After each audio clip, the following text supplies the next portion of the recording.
അല്ലു അർജുൻ നായകനായ പുഷ്പ 2 ബോക്സ് ഓഫീസിൽ കാട്ടുതീ പോലെ പടർന്നു പിടിക്കുകയാണ്. രശ്മിക മന്ദാനയും ഫഹദ് ഫാസിലും പ്രധാന വേഷത്തിലെത്തിയ സുകുമാർ സംവിധാനം ചെയ്ത ചിത്രം ബോക്സ് ഓഫീസിൽ 3 ദിവസം പൂർത്തിയാക്കുമ്പോൾ തന്നെ പല റെക്കോർഡുകളും തിരുത്തിക്കുറിക്കുകയാണ്. പുഷ്പ 2 ഇതിനോടകം തന്നെ ആദ്യ ഭാഗമായ പുഷ്പ ദി റേസിന്റെ ലൈഫ് ടൈം ബിസിനസിനെ മറികടന്നു കഴിഞ്ഞുവെന്നാണ് കണക്കുകൾ സൂചിപ്പിക്കുന്നത്. ആഗോളതലത്തിൽ ഏറ്റവും വേഗത്തിൽ 500 കോടി കളക്ഷൻ നേടിയ ഇന്ത്യൻ ചിത്രമായി പുഷ്പ 2 ദി റോൾ മാറിയിരിക്കുകയാണ് എന്നാണ് റിപ്പോർട്ടുകൾ. ശനിയാഴ്ച രാത്രി ഹൈദരാബാദിൽ നടന്ന ഒരു സക്സസ് മീറ്റിൽ നിർമ്മാതാക്കൾ ഈ വാർത്ത വ്യക്തമാക്കിയിരുന്നു. റിപ്പോർട്ടുകൾ അനുസരിച്ച് 3-ാം ദിനമായ ശനിയാഴ്ച പുഷ്പ 2 ഒരു മികച്ച കളക്ഷനാണ് സ്വന്തമാക്കിയിരിക്കുന്നത്.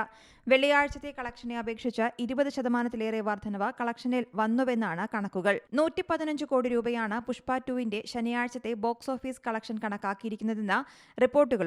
ഹിന്ദി പതിപ്പിൽ നിന്ന് 73.5 കോടി രൂപയും തെലുങ്ക് പതിപ്പിൽ നിന്ന് 31.5 കോടിയും തമിഴിൽ നിന്ന് 7.5 കോടി രൂപയുമാണ് കളക്ഷൻ നേടിയിരിക്കുന്നത്.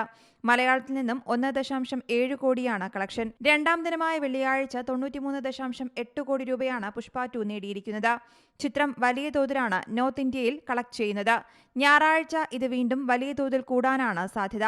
സിംഗിൾ സ്ക്രീനുകളിലെ കണക്കുകൾ പലപ്പോഴും ട്രാക്കർമാരുടെ കണക്കുകളിൽ പ്രതിഫലിക്കാത്തതിനാൽ ഇപ്പോഴുള്ളതിനേക്കാൾ കൂടുതൽ തുക ചിത്രം നേടിയേക്കുമെന്നാണ് പുറത്തുവരുന്ന വിവരം. സുകുമാർ സംവിധാനം ചെയ്ത പുഷ്പ ദി റൈസ് ആദ്യ ഭാഗം 2 ദേശീയ ചലച്ചിത്ര പുരസ്കാരങ്ങളും 7 സംസ്ഥാന ചലച്ചിത്ര പുരസ്കാരങ്ങളും സ്വന്തമാക്കിയിരുന്നു.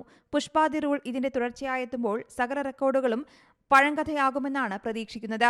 അല്ലു അർജുൻ, രശ്മിക മന്ദാന, ഫഹദ് ഫാസിൽ എന്നിവർക്ക് പുറമെ സുനിൽ, ജഗപതി ബാബു, അനസൂയ, രാം റാവു തുടങ്ങിയവരാണ് ചിത്രത്തിലെ പ്രധാന കഥാപാത്രങ്ങളെ കൈകാര്യം ചെയ്യുന്നത്. Entertainment desk, Zee Malayalam news.